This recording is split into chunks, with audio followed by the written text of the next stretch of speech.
What's up, digital marketing agency owners? On today's video, I want to talk about 3 key positions that you need in order to scale your agency.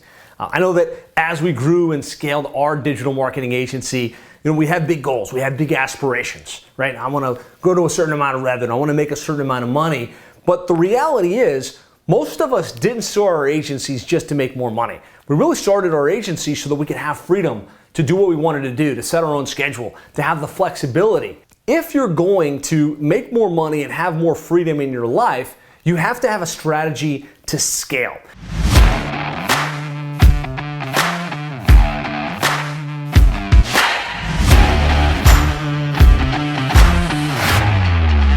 And so what I want to talk about in this video is the key positions and in what order you want to hire them to create not only the growth that you want, but also the freedom that you want. So the first thing you want to do as you think about growing and scaling your agency, before you start hiring any positions, before you start putting people in place, the first thing you have to do is map out your organizational chart or your accountability chart if you're familiar with EOS, the Entrepreneur Operating System. And there's a great book called The E-Myth Revisited by Michael E. Gerber. And if you haven't read it, I highly recommend you check it out. It's one of those fundamental books that just about everybody in business either has read or should read. And it talks about a lot, but really the idea that most people that go into the business as technicians, right? And so maybe you started your agency as somebody that was really good with website design, or really good with funnels, or really good with SEO, and you know how to do that really well. And so you spend all your time learning how to do the skill. But really, a business owner isn't the person that does the work. It's the person that runs the business, that puts those people in place. And so really, if you want a business, you should not be working in the business, you should be working on the business. And in that book, Michael Gerber really talks about the idea that in order to remove yourself from the day-to-day in the business, you have to have an organizational chart where each of the key accountabilities in your business are mapped out and the name of who's responsible for each of those different things is listed, right? And so that's where you need to start. As you think about your digital marketing agency, recognize there are key areas within the business, right? There's operations, building the websites, doing the SEO, doing the PPC. There's the marketing, there's the sales, there's the account management, there's the accounting, and then of course there's admin and finance, right? All of those are key areas within your business, and most of us have areas that we're passionate about, that we love, that we're really good at, and then there's other things that we hate to do. And it's like, man, I can't stand doing that, I don't want to do it. And so as you think about your organizational chart, I would really encourage you to spend some time getting clear on the things you're doing that you enjoy, that build your energy, and spend some time recognizing the things that you don't want to do, that you don't like to do, that take energy away from you.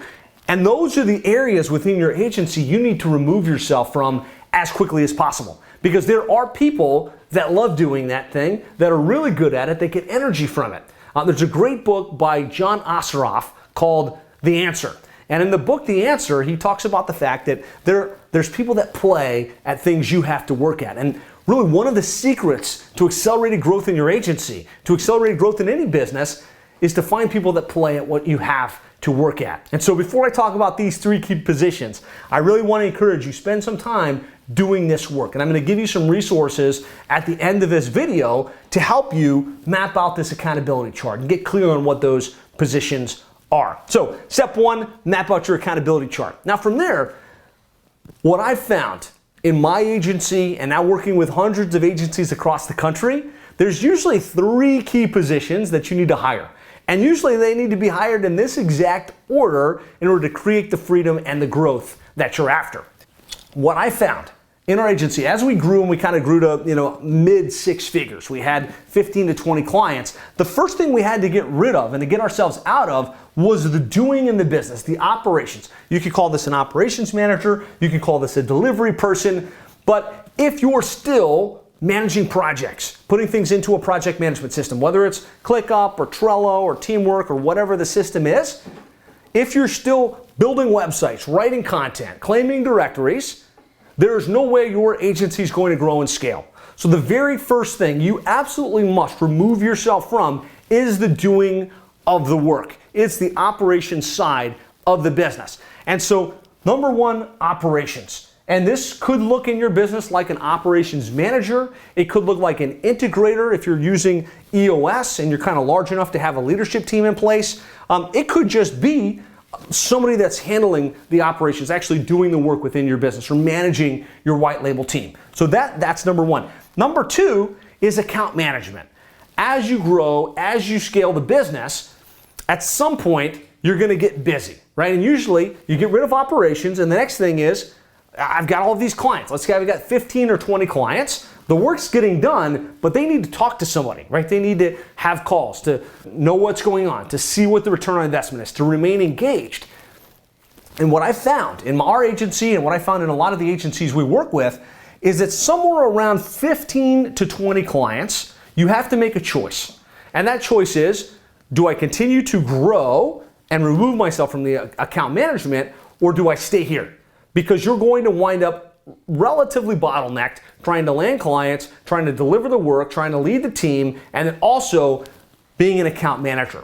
And so a key position that you're going to constantly be hiring for in your agency as you grow and as you scale, and probably the first role you need to hire after operations is taken care of, is an account manager. Really, and your account manager, in the way that I see it in a digital marketing agency, isn't necessarily doing the work.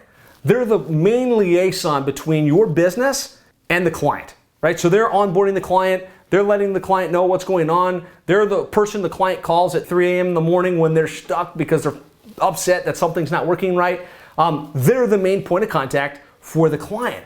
And really, if you can get yourself out of operations and you can get yourself out of account management and you're still kind of leading that aspect in the business, it creates a lot of headspace for you to focus on what you should be focused on as the business owner, as the entrepreneur, which is the vision for the company, which is the positioning and the marketing and landing clients and growing the business to the next level. So those are my top two. Believe it or not, my third is usually going to be a personal assistant or a VA or a marketing support person. Because believe it or not, if you don't have an assistant, you are the assistant. And so if you're the entrepreneur in charge of the business, maybe you've got an operations team, you've got account managers, but you're still ordering supplies for the office, or you're still paying certain bills, or you're still responsible for all of the day-to-day within your own personal life and the administration of the business, you're going to get bogged down. You're going to be doing $7 an hour tasks when you should be doing $250 an hour tasks, right? And so if you don't have a personal assistant, a marketing assistant, a VA that's checking your inbox, that's taking care of like the day-to-day communication within your world, that is a big opportunity. So looking at the top three positions, we've got to remove ourselves from operations. Number two, we've got to have ourselves removed from account management, put account managers in place. Number three, you've got to have a personal assistant. And then what I really believe is after that, there's a couple other roles, right? There's the key functional delivery roles within the business. So if your business does content creation, or it does pay-per-click advertising, or it does SEO, or whatever the things are, you're going to need specialists in those areas within the business. But after that, the other key position you want to remove yourself from is sales and business development, actually taking the sales calls and closing the clients. To me, that's an amazing position to remove yourself from. It was one of the happiest days in my life, the first day somebody else took a sales call and closed the business, because it really meant I had elevated out of the day-to-day operations in the business. If you've got sales taken care of, client onboarding taken care of, account management taken care of, and operations, like you're really running a business and you're able to be the entrepreneur looking forward, maybe just doing the things that you're best at and that you're most passionate about. And it can be done, right? When you put a salesperson in place, because you've got a good inbound engine, you've got new sales opportunities coming in on a consistent basis, you can have this business that's running without you physically having to do anything in the day-to-day of the company. And that's a very, very exciting place to be. I've put together this document that walks through the different key positions that you're going to need as you grow and as you scale your business. It's going to be really hard to see on this visual, so I'm going to give you a link where you can download this. But ultimately, kind of like, who would you need when you're just getting started? Who do you need when you've got like 15 to 30 clients? Who do you need once you've got like 30 to 50 clients? And then really, what does a scaled seven-figure agency look like? What does that accountability chart look like? What are the key roles? And again, I'm not going to spend a ton of time here because I'm going to share a document with you that will really walk this through. But what I want you to be able to look at and visualize as you grow and scale your agency, regardless of where you happen to sit today, is I want you to know what are the next 3 people I'm going to need to hire for in order to create more freedom and efficiency in the business.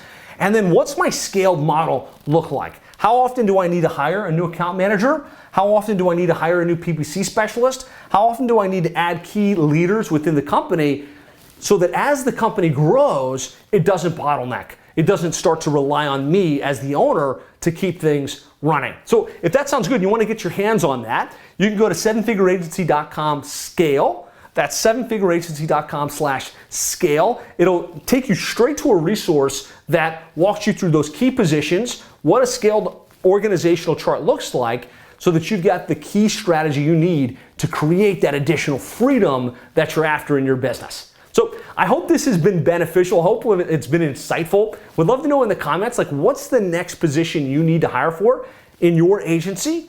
And if you got benefit, hit the like button, hit the subscribe button, share this with another agency that could benefit. Be sure to grab this resource by going to 7figureagency.com/scale.